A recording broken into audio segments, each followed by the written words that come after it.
سڵاو بینەرانی خۆشەویستی تەلەڤیزیۆنی کۆمەڵە لەگەڵتانم بۆ پێشکەشکردنی گەشتی هەواڵەکانی ئەمڕۆ ڕۆژی سێشەممە. سەرتاش سەردێڕی چەند هەواڵێک. ناڕزایەتی خەڵکی شارەکانی کوردستان لە ئاز نەبوونی کارەبا و پیسی هەوا. گواستنەوەی عیسا ئیبراهیمزادە بۆ زیندانی نەغەدە. 67مین کارزاری سێشەمانەی نابۆ ئێدام. پەروەندە سازی وەزارەتی ئیتلاعاتی ڕژێم بۆ بنەماڵی دادخوازی ئادینەزادە. دەسێدارەدانی دوو بەندکراو لە زیندانەکانی نەهاوەند و هەمەدان و خۆپیشاندانی دژبەرانی ناتانیاهۆ لە ئیسرائیل.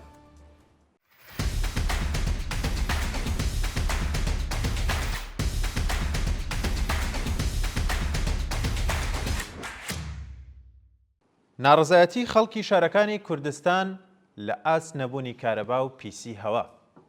هاوڵاتیان لە شارە جۆرا و جۆرەکانی کوردستان و کرماشان بەدەست بڕینی بەردەوامی کارەبا و ئاو ناڕازین و دەڵێن ژیان و مەعیشەتیان بەهۆی ناکارەمەیی بەرپرسانی ڕژیم کەوتوەتە مەترسیەوە.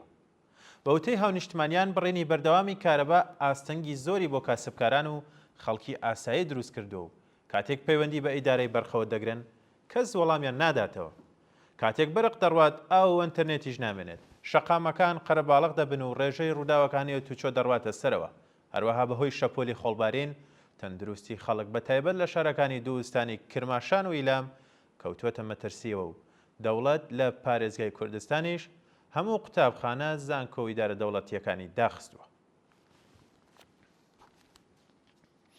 ئەشکەنجە و ئازاری بەندکراوێک لە زیندانی ورمێ.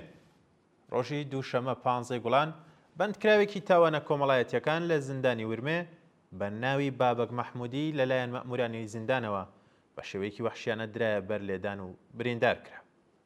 5 ساڵ لەمەوبەر بابەک مەحموودی بە تۆمەتی پەیوەندیدار بە مادەی هۆشبەر دەست بەسەر و ڕەوانەی بەندی 4 زیندانی ورمێ کرا. ڕۆژی ڕابردوو ئەفسەرێکی زیندانی ورمێ بە پاشناوی سەلیمی ئەو بەندکراوەی بۆ ژووری نیکابانی بانگێش کردووە و پاشکە لە بچەکردن بە سەختی ئەشکەنجە و ئازاری داوە. گواستنەوەی عیسا ئیبراهیمزادە بۆ زیندانی نەغەدە. ڕۆژی دووشەمە 15 گوڵان عیسا ئیبراهیمزادە چالاکی کرێکاری خەڵکی شنۆ پاش تەوابوونی ماوەی مەرەخەسی دەرمانی بۆ زیندانی نەغەدە ڕاگوێزرا. ڕاگوێزرانی ئەو چالەکە کرێکاریە بۆ زیندان لە حاڵێکدایە کە ناوبرا و تووشی نەخۆشیەکانی دڵ، ڕێخۆڵە و زۆنا بووە و پێویستی بە دەرمان لە دەرەوەی زیندان هەیە. جێگای ئاماژەیە کە عیسا ئیبراهیمزادە لە ڕێکەوتی سیخە زەڵوەری 1401 هەتاوی هاوکات لەگەڵ ناڕزایەتیەکانی شۆڕشی ژینا دەست بەسەر و پاشماوەیەک بە دانانی وەسیقە ئازاد کرا. مانگی خاکەلەوەی ساڵی 1402 هەتاوی ئەو چالەکە کرێکاریە لەلایەن دادگای ئینقلابی شنۆ بە تۆمەتەکانی ئەندامەتی لە گروپە نایەرەکانی ڕژیم و تەبلیغ دژی نظام سەرجەم بە 5 ساڵ زیندان مەحکوم کرا. مانگی پوشپەڕی ساڵی 1403 منداڵی ئەو بەندکراوە سیاسیە لە بیمارستان بەستەری کرا، بەڵام بەرپرسانی زیندان مەرەخەسیان پێنەدا و عیسا ئیبراهیمزادە لە زیندان دەستیدایە خۆکوژی، بەڵام بە دوای وەرگرتنی چارەسەری پزیشکی گەڕێنرایەوە زیندان. مانگی ڕەشەمەی 1403 هەتاوی منداڵی ئەو بەندکراوە گیانی لەدەستدا و ناوبرا و تووشی داڕمانی دەرونیش بوو.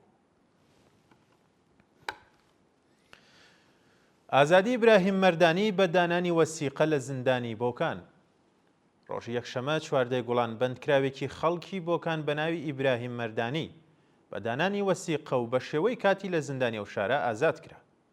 ڕۆژی شەمە 13 گوڵانی 1404 هەتاوی لە کاتی بەڕێوەچوونی مەراسمی زەماوەندی کوڕی ئیبراهیم مەردانی لە شاری بۆکان، ئیدارەی ئیتلاعات ئەو شارومەندەی بە بیانووی پۆشینی جلوبەرگی کوردی باشێک لە میوانەکان دەست بەسەر و بۆ زیندان گواستەوە. شایانی باسە کە هێشتا ئەو تۆمەتانەی خراوەتە پاڵ دۆسیەی ئیبراهیم مەردانی ڕوون نەکراوەتەوە و ناوبرا و تا کاتی دادگایی کردن بە دانانی بارمتەی 300 ملیۆن تمەنی ئازاد کراوە. ناڕزایەتی کرێکارانی شارەداری لە نەیشابور. ڕۆژی دووشەمە 15 گوڵان کرێکارانی شارەداری نەیشابور لە سەڵسوکەوتی بەڕێوەبەرانی ئەو ناوەندە دەوڵەتیە ناڕزایەتیان دەربڕی. بەوتەی ناڕازیان هاوکات لەگەڵ ڕۆژی جیهانی کرێکار ڕێوڕسمێکی حکومەتی لەلایەن شارەداری بۆ ڕێزلێنان لە 58 کرێکاری و ناوەندە ڕێکخرا، بەڵام لە جیاتی پێدانی خەڵات بە کرێکارانی زەحمەتکێش کارمەندان و بەڕێوەبەرانی شارەداری خەڵات کران. هەڵسوکەوتی بەرپرسانی ڕژێم کاردانەوەی کرێکارانی بە دوای خۆی داهێناوە و کارگەران لە ئاز ئەو بێڕێزیە ناڕزایەتیان دەربڕی. کۆبوونەوەی کاسبکارانی بازاڕی گەورەی ئاسن لە تاران. کاسبکارانی شاغڵ لە بازاڕی گەورەی ئاسنی تاران ڕۆژی دووشەمە 15 گوڵان لە ناڕزایەتی بە نەبوونی بەرەق دوکانەکانیان داخست و خۆپیشاندانیان کرد. بە وتەی ناڕازیان ماوەی 3 ڕۆژە کارەبای و بازاڕە لەلایەن ئیدارەی بەرقەوە قەتع کراوە و نەبوونی کارەبا کاریگەری لەسەر کار و چالاکیەکانیان داناوە.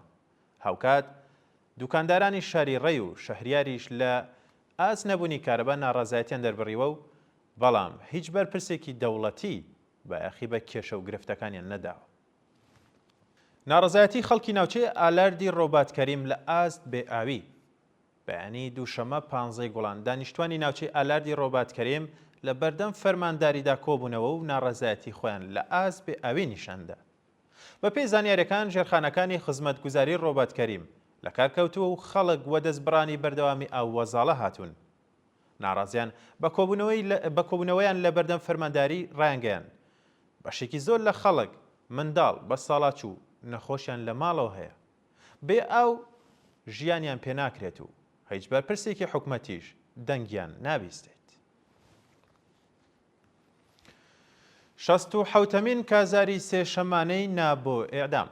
بەیانی سێشەممە 16 گوڵان بەندکراوانی 41 بەندینخانەی ئێران بۆ 67مین هەفتەی بەردەوام دژ بە سزای ئێعداممانیان لە خواردن گرت.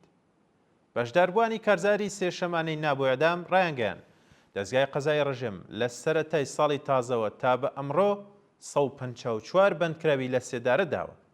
تەنیا لە یەک هەفتەی ڕابردوودا 29 زیندانی ئێعدام کراون و کۆماری ئیسلامی هاوکار لەگەڵ قەیرانەکانی پەتی سێدارەی وەکو ئامڕازێک بۆ سەرکوتی زۆرتری خەڵک بەکارهێناوە. ڕژێمی سەرکوتگەر لە کردەوەیەکی وەحشیانەدا هێرشی کردوتە سەر دژبەرانی حکمی ئێعدام لە شاری دەسپۆل و دوو کەسی بە تەقەی ڕاستەوخۆ کوشتووە. جەنایەتەکانی کۆماری ئیسلامی سنوور ناناسێت و تەنیا ڕێگەی بەرەنگاربوونەوە لەگەڵ ئەو وەحشیگەریە یەکڕێزی و یەکگرتووی خەڵکە. پەروەندەسازی وەزارەتی ئیتلاعاتی ڕژیم بۆ بنەماڵەی دادخوازی ئادینەزادە. مەرزیە ئادینەزادە خوشکی دادخوازی ئەبوولفەزل ئادینەزادە لە گیان بەخەتکردوانی شۆڕشی ژینە لە شاری مەشهەد ڕایانگەیاند وەزارەتی ئیتلاعاتی ڕژیم پەروەندەی تازەی بۆ خۆی و بنەماڵەکەی ساز کردووە.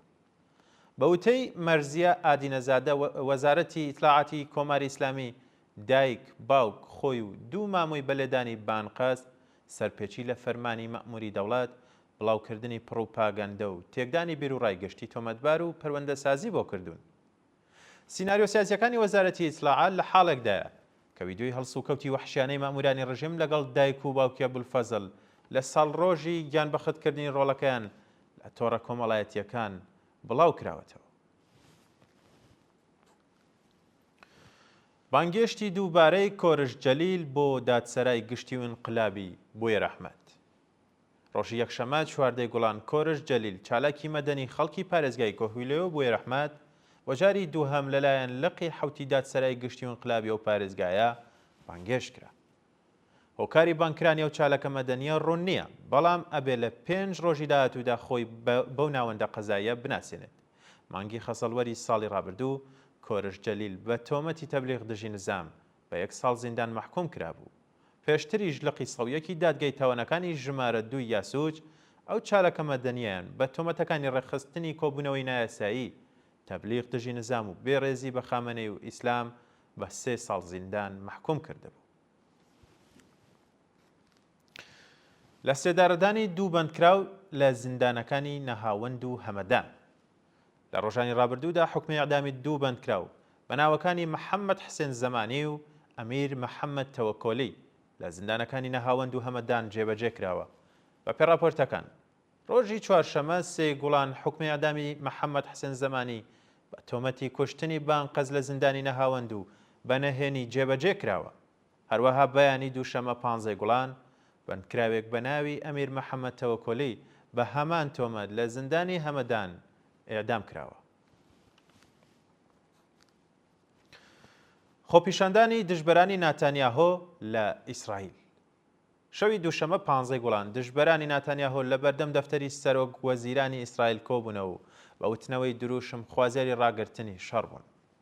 ڕۆژی ڕابردوو پەرلەمانی ڕاستگەرای دەوڵەتی ئیسرائیل بڕیاری داگیرکردنی تەواوی غەزە و پەرەپێدانی ئۆپراسیۆنەکانی لەو باریکەیە پەسەند کرد. هەرچەند بەرپرسانی دەوڵەتی ئیسرائیل دوادەرفەتیان بە گروپی حەماس بۆ ئازادی دیلەکان داوە، بەڵام ڕایان گەیاندووە کە ئەگەر ڕێبەرانەوە گروپە لەسەر ئاگربەستی پێشنیارکراوی ئیسرائیل ڕێکنەکەون هەموو کەرتی غەزە داگیر دەکەن. شەوی ڕابردوو هەزاران شارومەندی ئیسرائیلی دژبەری شەڕ لە ئۆرشەلیم کۆبوونەوە و بە وتنەوەی دروشم خوازیاری ڕاگررتنی دەستبەجێی شەڕ بوون. دوایین هەواڵیشمان هێرشی چڕی فرۆکەکانی ئیسرائیل بۆ سەر یەمەن. شەوی دووشەمە 15 گوڵان فرۆکەکانی ئیسرائیل بە 50 بۆمبی بەهێز حودەیدا سەنعا و ڕائیس عینیان بە چڕی بۆردومان کرد و زیانێکی گەورەیان بەو ناوچەیە گەیاند. بە پێڕاپۆرتی کەناڵی چواردەی ئیسرائیل، کارخانەکانی سیمان، ئاسن و چەند بنکەی نظامی و نەوتی حوسیەکان لە بەندەری حودەیدا، شاری سەنعا و بەندەری ڕائیس عین بە بۆمبی چەند تۆنی لەناو براوە. لە ئاکامی ئەو هێرشانەدا بەلانی کەم 2 کەس کوژراون و 42 کەسی دیکەش بریندار بوون. ئەرتەشی ئیسرائیل ڕایگەیاندووە کە ئەمە دەستپێکی هێرشەکانە و ئەگەر هێرشێکی موشکی دیکە لەلایەن حوسیەکان ئەنجام بدرێت بە توندترین شێوە وەڵام ئەدەنەوە. بینەرانی خۆشەویست، لێرەدا هاتینە کۆتایی گەشتی هەواڵەکانی ئەم ڕۆژمان. کات و ساتێکی خۆش بۆ هەموو لایەکتان.